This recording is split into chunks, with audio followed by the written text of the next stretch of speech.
માંડવી પ્રાથમિક કુમાર શાળાનું mission school of excellence યોજના હેઠળ વૈશ્વિક સ્તરે હાઈટેક નવીનીકરણ કરાયું. મિશન ઓફ એક્સલન્સ અંતર્ગત સુવિધાઓથી સજ્જ બની માંડવી કુમાર શાળા આચાર્ય દ્વારા વધુમાં વધુ વાલીઓને બાળકોને પ્રવેશ અપાવવા અપીલ. ગુજરાત રાજ્ય સરકારની મહત્વાકાંક્ષી મિશન સ્કૂલ ઓફ એક્સલન્સ યોજના હેઠળ તાજેતરમાં માંડવી પ્રાથમિક કુમાર શાળાનો સમાવેશ કરવામાં આવતા શાળાનો નવતર કાયાકલ્પ થયો છે. અંદાજે 50થી વધુ વર્ષ જૂની હોવા છતાં અત્યંત મજબૂત બાંધકામ ધરાવતી આ ઐતિહાસિક શાળાના બિલ્ડિંગને યોજના અંતર્ગત વધુ આધુનિક અને સુરક્ષિત બનાવવામાં આવ્યું છે, જેમાં શાળાની છત પર અત્યાધુનિક ચાઇના મોઝેક ફ્લોરિંગ કામગીરી કરીને ચોમાસા દરમિયાન પાણી ટપકવાની વર્ષો જૂની સમસ્યાનો કાયમી ઉકેલ લાવવામાં આવ્યો છે. તો બીજી તરફ શાળાના પાછળના ભાગમાં પ્લિન્થ પ્રોટેક્શનનું મજબૂત બાંધકામ કરી સમગ્ર બિલ્ડિંગને દિવાલોને વધુ ટકાઉપણું બક્ષવામાં આવ્યું છે. આ યોજના હેઠળ વિદ્યાર્થીઓ માટે અનેકવિધ આધુનિક અને પાયાની સગવડોનો ઉમેરો કરાયો છે, જેમાં મધ્યાહન ભોજન માટે એક સુવિધા સજ્જ નવું રસોઈ ઘર, પીવાના શુદ્ધ પાણી માટે નવું વોટર પરબ તેમજ અત્યાધુનિક જાહેર શૌચાલય બ્લોકનું નવું નિર્માણ કરવામાં આવ્યું છે. આ ઉપરાંત શાળામાં અભ્યાસ કરતા દિવ્યાંગ બાળકોની સુવિધાનું ખાસ ધ્યાન રાખવામાં આવ્યું છે, જેના ભાગરૂપે તેમના માટે સહાયક રેલિંગની સુવિધા સાથે અલગથી ખાસ શૌચાલય બનાવવામાં આવ્યું છે. એટલું જ નહીં, દિવ્યાંગ બાળકોને શાળા પરિસરમાં અવરજવર કરવા કે પોતાના વર્ગખંડ શોધવામાં કોઈ તકલીફ ન પડે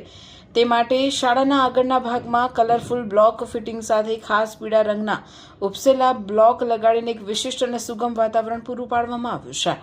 શાળાના સમગ્ર બિલ્ડિંગ તેમજ અન્ય ભૌતિક બાંધકામોને આકર્ષક કલરકામ દ્વારા શણગારીને બાળકો માટે આહલાદક, પ્રફુલ્લિત અને જીવંત શૈક્ષણિક વાતાવરણ ઊભું કરાયું છે, જે અંતર્ગત વર્ગખંડોમાં પૂરતા પ્રકાશ અને હવા ઉજાસ માટે દરેક રૂમમાં 4 પંખા અને 4 ટ્યુબલાઇટની નવીનતમ વ્યવસ્થા ગોઠવવામાં આવી છે. જ્યારે સુરક્ષાના માપદંડો હેઠળ ફાયર સેફટીની અદ્યતન સુવિધા અત્રે પહેલેથી જ કાર્યરત છે. આ સાથે શાળા પરિસરની સુંદરતામાં 4 ચાંદ લગાવતા એક અન્ય મહત્વના નિર્ણયમાં શાળાની બિલકુલ સામે આવેલું જર્જરિત બીઆરસી ભવન તોડી પાડવાની સત્તાવાર મંજૂરી વહીવટી તંત્ર તરફથી મળી ચૂકી હોય આગામી ટૂંક સમયમાં તેને જમીનદોઝ કરવામાં આવનાર છે, જેના પરિણામે શાળાની સામે એક વિશાળ ખુલ્લું મેદાન ઉપલબ્ધ બનશે, જે શાળાની ભવ્યતા અને સુંદરતામાં મોટો વધારો કરશે. સરકારી શાળામાં વિદ્યાર્થીઓને પાઠ્યપુસ્તકો, નોટબુક સહિતની તમામ શૈક્ષણિક સામગ્રી તદ્દન વિનામૂલ્યે પૂરી પાડવામાં આવે છે, તેમજ બાળકોના ઉત્કૃષ્ટ ભવિષ્ય માટે શાળામાં પૂરતો અને લાયકાત ધરાવતો શિક્ષકોનો સ્ટાફ હાજર હોય શિક્ષણ કાર્યમાં કોઈપણ પ્રકારની અડચણ ઊભી થતી નથી. આગામી દિવસોમાં અહીં બાળકો માટે શુદ્ધ પાણીના આરો પ્લાન્ટનું જોડાણ તેમજ એક આકર્ષક ગાર્ડન બનાવવાની કામગીરી પણ યુદ્ધના ધોરણે શરૂ થનાર છે, જે અંગેની સત્તાવાર માહિતી આપતા શાળાના મુખ્ય આચાર્ય સીમાબેન ચૌધરી તથા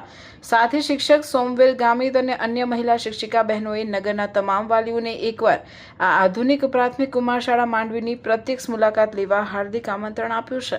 અને પોતાના બાળકોને ખાનગી શાળાઓને ટક્કર મારે તેવી આ સરકારી શાળામાં વધુમાં વધુ સંખ્યામાં પ્રવેશ અપાવી સરકારની આ નિઃશુલ્ક અને ગુણવત્તાસભર શિક્ષણ યોજનાનો લાભ લેવા